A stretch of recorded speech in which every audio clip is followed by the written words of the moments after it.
Welcome to study 24 Udaipur. आज के इस वीडियो में हम इकोनॉमिक्स के लगभग 40 मल्टीपल चॉइस क्वेश्चंस को सोल्व करने वाले हैं। सबसे पहला प्रश्न देखिए, मूल बिंदु से गुजरती हुई रेखिक आपूर्ति वक्र की कीमत लोच होगी।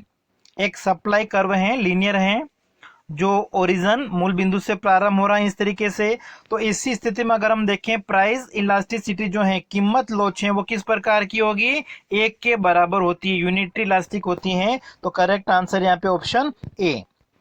अगला देखिए, नीचे दिए गए आरेख में कीमत परिवर्तन के पश्चात कीमत रेखा पी क्यू से पी क्यू वन पर चली जाती है और उपभोक्ता बिंदु ए की बजाय बिंदु बी पर संतुलन प्राप्त करता है। इस स्थिति में आलू के संबंध में क्या सही है? देखिए, पहले जो बजट रेखा है, कीमत रेखा, वो है पी से लेकर क्यू, ये पी क्यू। अब कीमत में परिवर्तन, ठीक है, यहाँ पे कीमत क्या हो रही? कम। तो आलू की कीमत कम होने से बजट रेखा या कीमत रेखा जो है वो अब क्या बन गई है? पी क्यू वन बन गई है। यहाँ पर अगर हम देखें, पहले उपभोक्ता का संतुलन ए बिंदु पे था और अब बी बिंदु पे आ गया। इसका मतलब क्या हो गया कि जब आलू की कीमत में कमी आई है, तो आलू की कीमत में कमी के साथ साथ में आलू की जो मांग है वो भी क्या हो रही? देखिए, कम हो गई पहले की तुलना में। ठीक है, पहले देखिए इतनी मांग थी और अब मांग हो गई है इतनी, मतलब मांग क्या हो रही है? कम। तो कीमत और मांग में यहाँ पे धनात्मक संबंध है। और ऐसा कब होता है? जब वस्तुएं किस प्रकार की होती हैं? गिफिन गुड्स होती हैं। गिफिन वस्तुओं के संदर्भ में ऐसा होता है। Option C. अगला प्रश्न है, निम्नलिखित आरेख पर विचार कीजिए जिसमें वस्तु की मांग और पूर्ति वक्रों को दर्शाया गया है। यदि सरकार बाजार संतुलित करने वाली कीमत P0 की बजाय P1 को निर्धारित करती है, ठीक है, यहाँ पे देखिए, ये हमारा सप्लाई वक्र है, पूर्ति वक्र, और ये है मांग वक्र। संतुलन कीमत क्या है? P0। ठीक है, अब सरकार क्या करती है? इस कीमत की जगह क्या कीमत निर्धारित कर देती है? P1 कीमत निर्धारित कर देती है। जो संतुलन कीमत है उससे ऊंची कीमत अगर निर्धारित कर देती है तो कुल भार हानि निम्नलिखित में से किसके द्वारा दर्शाई जाएगी? तो यह हानि होगी आपका, एक तो ये वाला ट्रायंगल और दूसरा होगा ये वाला ट्रायंगल। ए बी ई और बी सी ई वाला जो त्रिभुज वाला क्षेत्रफल है उसके बराबर। तो यहां पे आपका आंसर हो जाएगा ऑप्शन सी। अगला है, मानसिक लोग अपने हैमबर्गरों के प्याज के साथ पसंद करते हैं। ठीक है, हैमबर्गर जो हैं वो प्याज के साथ पसंद करते हैं। यदि हैमबर्गरों की आपूर्ति में कमी आती है, जो हैमबर्गर हैं उनकी पूर्ति अगर कम हो जाती है, तो प्याज की मांग में निम्नलिखित में से सर्वाधिक संभाव्यता किसकी होगी? दोनों का साथ साथ प्रयोग किया जाता है, दोनों को साथ साथ पसंद करते हैं। तो यहाँ पे हैमबर्गर की आपूर्ति अगर कम हो जाती है तो लोगों को वो कम मिलेगी। इसका मतलब कि जो प्याज की मांग है, ठीक है, वो भी साथ साथ में क्या हो जाएगी? कम हो जाएगी। इसका मतलब दोनों वस्तुएं किस प्रकार की हैं? पूरक वस्तुएं हैं। हैमबर्गर और प्याज जो है वो पूरक वस्तुएं हैं जिनका साथ साथ प्रयोग किया जा रहा है।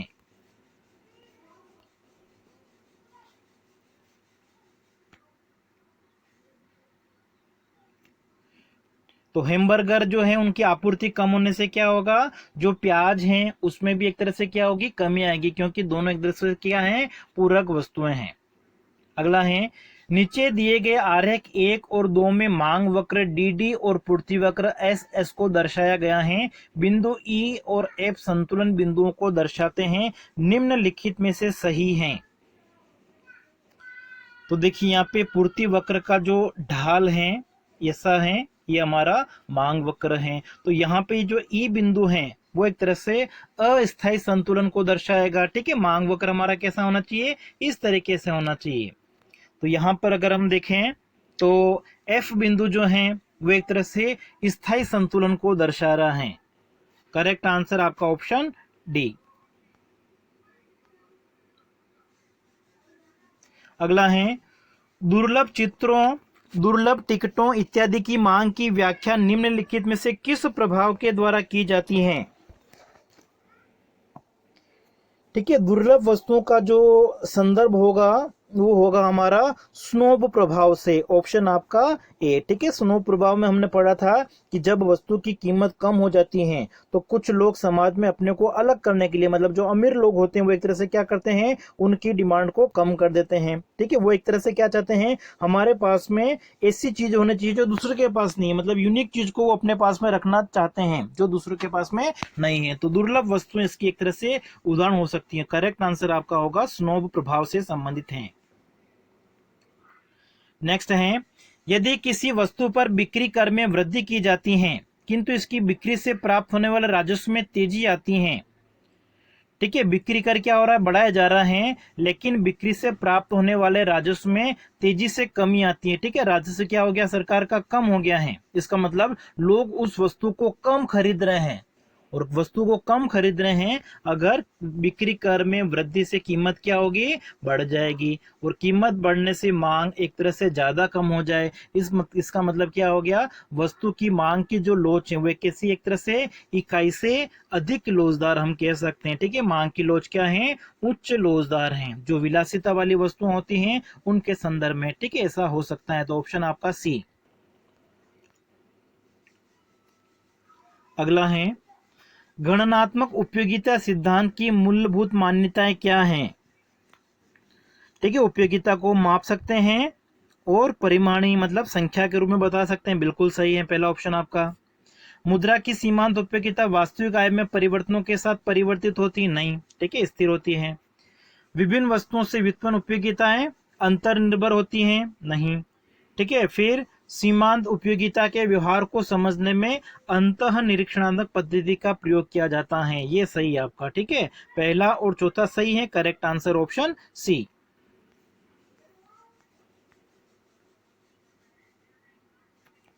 अगला है, किसी रेखीय समघाती कोप डगलस उत्पादन फलन वाली अर्थव्यवस्था में कुल उत्पादन में पूंजी और श्रम का हिस्सा 40% और 60% है। पूंजीगत स्टॉक तथा श्रम शक्ति में वृद्धि क्रमशः 8% तो 3% वार्षिक दर से वृद्धि हो रही है। यदि उत्पादन की वृद्धि दर 7% दर्ज की गई है तो कुल साधन उत्पादकता में वृद्धि क्या होगी। तो इसको हमने दिसंबर 2000 यूजीसी नेट वाला जो पेपर सोल्व किया था उसमें इस क्वेश्चन को हमने कर रखा है।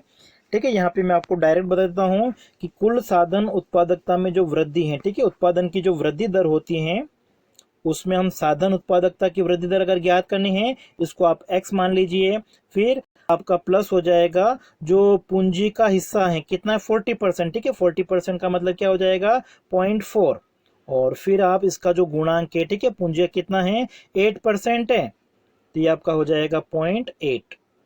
ठीक है, 8/100 कर दोगे, फिर आपका प्लस हो जाएगा श्रम का हिस्सा कितना है 60%, तो गुणांक कितना हो गया 0.6, और जो श्रम शक्ति है, ठीक है, उसकी वार्षिक वृद्धि दर आपको दे रखी थी 3%। ठीक है, तो ये आपका हो जाएगा 0.3, तो ये आपका हो जाएगा देखो 7 = x प्लस 0.4 को 0.8 से मल्टीप्लाई किया 3.2 प्लस 0.6 को 0.3 से किया 1.8, 3.2 और 1.8 कितना होता है 5 का उधर ले जाओगे 7 - 5 हो जाएगा, कितना आ जाएगा x = 2%। Correct answer option A. उत्पादन का आर्थिक क्षेत्र कौन सा होता है। ठीक है, जो समुत्पत्ति वक्र होते हैं आइसोक्वांट का, उनका ऋणात्मक वाला भाग, ये वाला जो भाग है ऋणात्मक वाला, ठीक है, वो आर्थिक क्षेत्र के अंतर्गत आता है, तो ऑप्शन आपका हो जाएगा डी। नीचे दो कथन दिए गए हैं जिनमें ए हमारा अभिकथन है और दूसरा आर जो है वो क्या है तर्क है, तो हमको सही उत्तर का यहाँ पे चयन करना है। रोजेंस्टीन रोदान मॉडल में उत्पादन में अविभाज्यता की धनात्मक भूमिका का विश्लेषण किया गया है। ठीक है, ये कथन तो सही है, ऑप्शन आपका ये देखिए सही लग रहा है। फिर अविभाज्यता को हटाने के परिणाम स्वरूप उत्पादन में पैमाने के प्रतिफल स्थिर होते हैं, नहीं। ठीक है, हासमान प्रतिफल होना चाहिए, तो यहाँ पे ए सही है और आर क्या होना चाहिए गलत, ऑप्शन आपका हो जाएगा ए।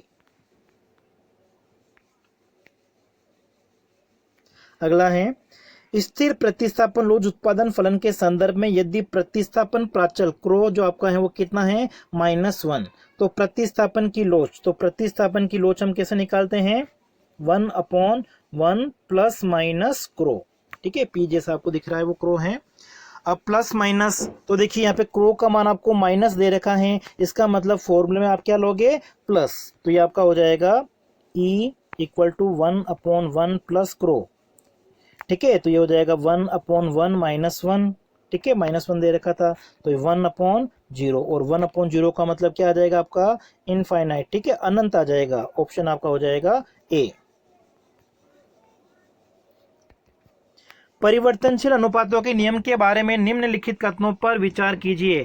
आगत अनुपात अपरिवर्तित रहता है, नहीं, गलत है। तो ठीक है, आगत अनुपात, परिवर्तनशील अनुपातों में क्या होता है, आगत का जो अनुपात है वो बदलता रहता है। अंततः परिवर्तनशील आगत की सीमांत और औसत उत्पादकता ऋणात्मक हो जाती है, नहीं, औसत उत्पादन कभी भी ऋणात्मक नहीं होगा। निर्गत पर तकनीकी प्रभाव दृष्टिगोचर होता है, ठीक है, नहीं, यहाँ पे आना चाहिए, ऑप्शन आपका होना चाहिए डी होना चाहिए इसमें। ठीक है,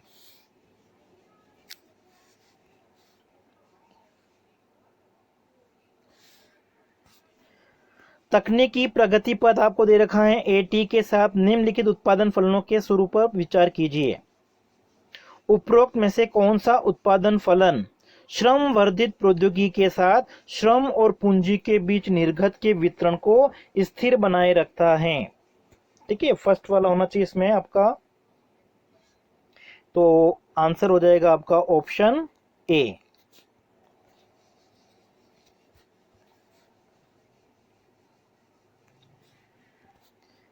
ग्रोथ मॉडल के बारे में है, ए के मॉडल y इक्वल टू ए के बारे में निम्नलिखित में से कौन सा कथन गलत है। अंतरजात समृद्धि सिद्धांतों का एक भाग है, इंडोजीनियस मॉडल है, बिल्कुल सही है। यह फलन मानता है कि पूंजी के भौतिक स्टॉक में वृद्धि से उत्पादन फलन ऊपर बढ़ेगा, ऊपर की ओर परिवर्तित होगा, यह भी सही है। मॉडल पूंजी के सापेक्ष हासमान प्रतिफल को मानता है, नहीं। ठीक है, इन्होंने क्या माना, जो हासमान प्रतिफल उसकी अनुपस्थिति होती है, तो ये कथन गलत लग रहा है, आपका हो जाएगा ऑप्शन सी।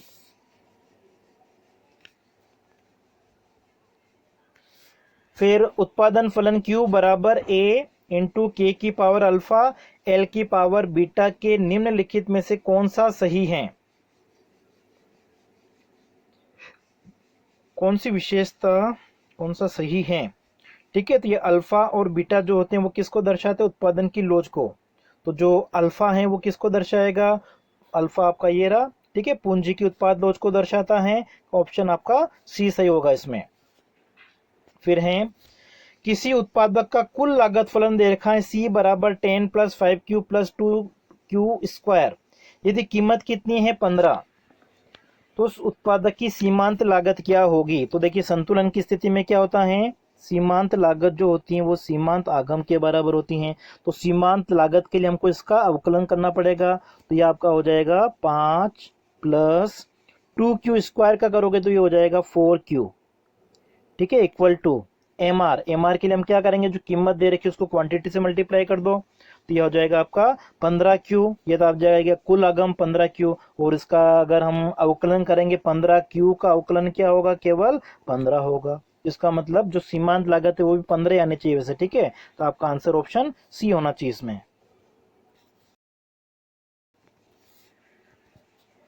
कोप डगलस उत्पादन फलन Q बराबर A L की पावर अल्फा के 1 - अल्फा A > 0 की निम्नलिखित में से कौन सी विशेषता नहीं है। पैमाने के स्थिर प्रतिफल होते हैं, प्रतिस्थापन की इकाई लोच हो सकती है, लीनियर होमोजेनिटी, रैखिक समांगता भी हो सकती हैं, प्रतिस्थापन की परिवर्तनीय लोच नहीं होती है। ठीक है, स्थिर होना चाहिए, आपका ऑप्शन इसमें सी होना चाहिए।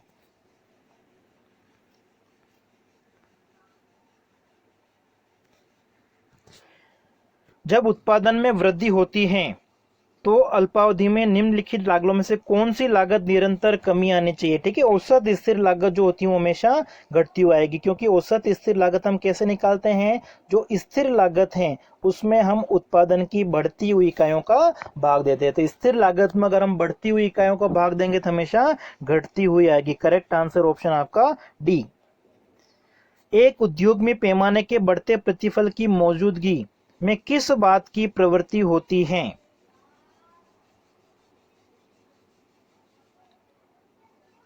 ठीक है, इससे एक तरह से जो बड़े देश हैं उनको तुलनात्मक लाभ देना, ये होना चाहिए आपका ऑप्शन बी।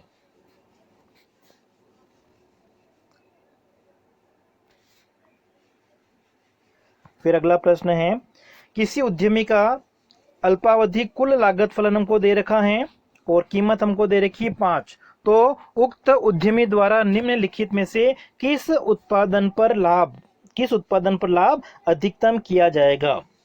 तो देखिए यहाँ पे संतुलन की स्थिति में क्या होता है, सीमांत लागत और सीमांत आगम बराबर होती हैं। तो सीमांत जो लागत है उसके लिए हमको क्या करना पड़ेगा, इसका अवकलन करना पड़ेगा, ठीक है। और कुल जो आगम है वो कितनी हो जाएगी, प्राइस को क्वांटिटी से मल्टीप्लाई कर दो, तो जो आपका टी आर है वो कितना हो जाएगा, 5Q हो जाएगा, ठीक है, 5Q। इसका अगर हम अवकलन करेंगे तो एम आर आ जाएगा, तो एम आर तो हमारे पास में कितना आएगा, 5 आएगा, ठीक है। अब देखिए संतुलन की जो स्थिति होगी,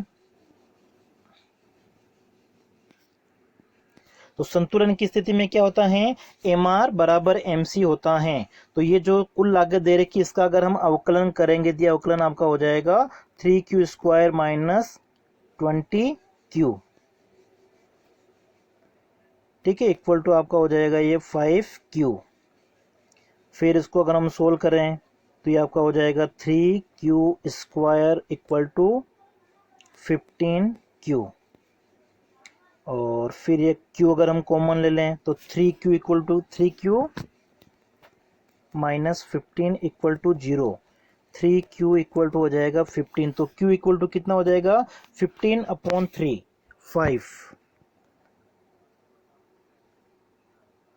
ठीक है। इसको एक बार चेक करना पड़ेगा, इसको आप देख लेना।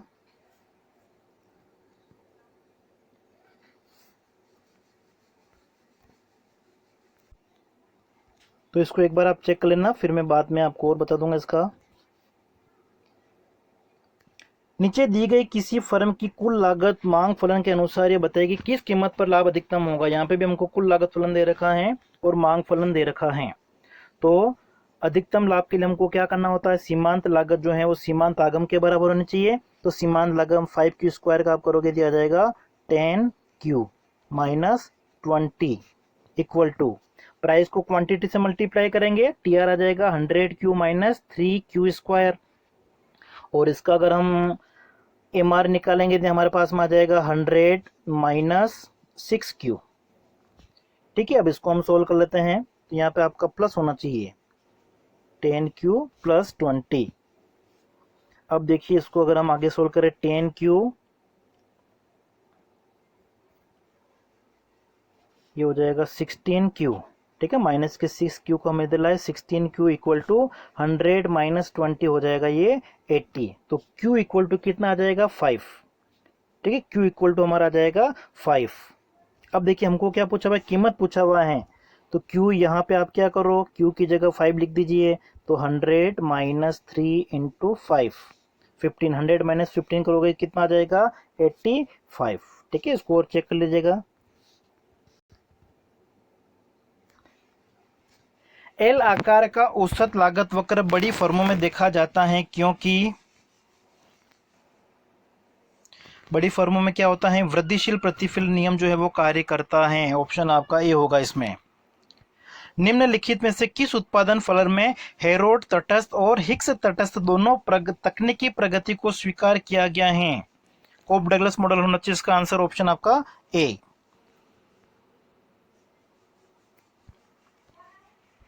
सोलो मॉडल में सतत समृद्धि की स्थिति के संदर्भ में समयोपरि उत्पादन की वृद्धि दर जो है वो क्या होगी, स्थिर रहेगी। उत्पादन की समय श्रृंखला निम्नलिखित उपनति समीकरण बनाती है। 136e⁻0.021 t। समीकरण में y की वृद्धि दर प्रतिशत कितनी होगी, तो 0.021 को अगर हम 100 से मल्टीप्लाई करते हैं कितना आ जाएगा, 2.1, ठीक है। ऑप्शन आपका बी होना चाहिए। निम्नलिखित कोप डगलस फलन में Q बराबर आपको ये दे रखा है, अल्फा प्लस बीटा जो है वो 1 से ज्यादा है, तो श्रम का जो हिस्सा है वो क्या होगा, ठीक है। तो यहाँ पे देखिए L की पावर क्या है, अल्फा है, इसका मतलब ऑप्शन आपका होना चाहिए C, alpha upon alpha plus beta, ये हिस्सा होना चाहिए।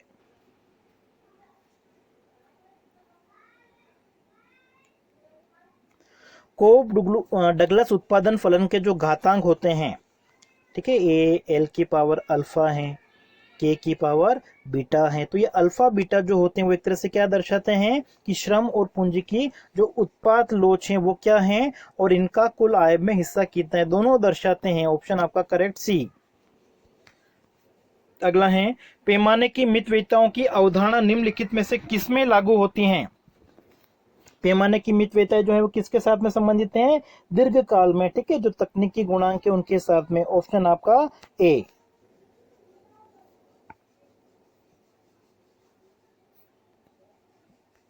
अगला है यदि उत्पादन फलन Q बराबर 2K की पावर 1/3 और L की पावर 2/3 में उत्पादन का स्तर बताइए जबकि पूंजी की 8 इकाइयां और श्रमिकों की 23 इकाइयों का उपयोग किया जाता है।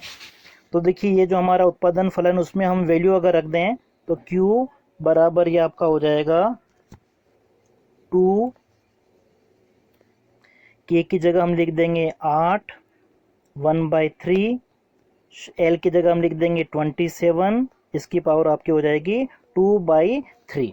अब देखो आगे ये हो जाएगा 2, 8 को हम कैसे ले सकते हैं, 2 का क्यूब लिख सकते हैं, इसकी पावर आपकी हो जाएगी 1/3। और 27 को हम कैसे ले सकते हैं, 3 का क्यूब, और ये हो जाएगा 2/3। 3 से 3 कैंसिल, 3 से 3 कैंसिल, यहाँ पे हमारे पास में क्या बचेगा 2 इंटू 2 और 3 का स्क्वायर, 2 इंटू 2 इंटू 3 का स्क्वायर बचा हमारे पास में। तो ये हो जाएगा 2 इंटू 2 कितना होता है 4 इंटू 3 का स्क्वायर 9, 36। ठीक है, करेक्ट आंसर आपका हो जाएगा ऑप्शन ए। अगला है नवक्लासिकी उत्पादन फलन की निम्न में से क्या विशेषता है। साधनों की धनात्मक और घटती हुई सीमांत उत्पादकता, बिल्कुल सही लग रहा है। पैमाने की स्थिर प्रतिफल होते हैं और इनाडा शर्तों को संतुष्ट करता है, तीनों सही हैं। ऑप्शन आपका डी। सीमांत उत्पादन का मूल्य वीएमपी, तो वीएमपी निकालने के लिए हम क्या करते हैं, जो एमपीपी होता है उसको हम प्राइस से मल्टीप्लाई कर देते हैं और प्राइस को हम क्या कहते हैं, एआर भी कह सकते हैं। तो ये आपका हो जाएगा option B, MPP into AR. ठीक है, प्राइस जो होती है वो किसके बराबर होती है, एवरेज रेवेन्यू। तो करेक्ट आंसर इसमें आपका ऑप्शन बी।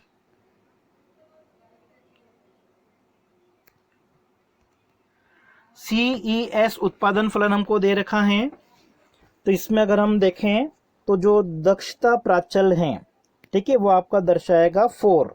ठीक है, जो ए है उसको हम दक्षता प्राचल के द्वारा व्यक्त करते हैं। इसमें वितरण प्राचल आपका हो जाएगा अल्फा। ठीक है, ये जो अल्फा है वो किसको दर्शाता है, वितरण प्राचल को। प्रतिस्थापन की जो लोच है, ठीक है, वो आपका हो जाएगा ये क्रो।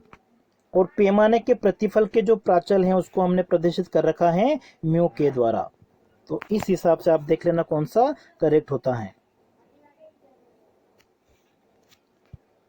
निम्नलिखित में से कौन सा उत्पादन फलन हिग्स और हेरोल्ड दोनों की तटस्थ प्रगति प्रदर्शित करेगा।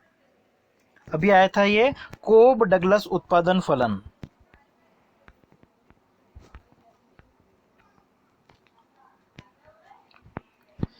स्थिर औसत लागत में गिरावट के चलते औसत परिवर्ती लागत बढ़ने लगती है क्योंकि उत्पादक का जो बजट होता है वो संकुचित होने लगता है।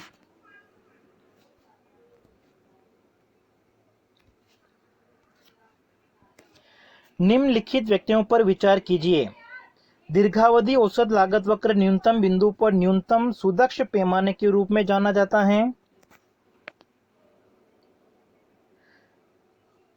यह वहां निर्गत होता है जहां दीर्घावधि औसत लागत वक्र का नीचे आना रुक जाता है। यहाँ पे दोनों कथन सही लग रहे हैं, ऑप्शन आपका हो जाएगा सी। फिर हमको उत्पादन फलन दे रखा है ए की ए, एल की पावर अल्फा, के की पावर बी दे रखी है, चाहे ए भी दे रखा है। निम्नलिखित को सुमेलित कीजिए। ए प्लस बी जो है वो इक्वल टू 1 है, तो ये एक तरह से पैमाने के स्थिर प्रतिफल को दर्शाता है। प्रतिस्थापन की जो लोच है, ठीक है, प्रतिस्थापन की लोच आपकी इसमें उत्पादन की जो श्रम लोच है, श्रम लोच एल की पावर ए है, तो श्रम लोच आपकी ए आएगी, मतलब नंबर 1 आएगा। और उत्पादन की जो पूंजी लोच है वो आपकी आएगी बी। ठीक है, तो इसमें आपका जो करेक्ट आंसर है वो 3412, 3412 ऑप्शन सी।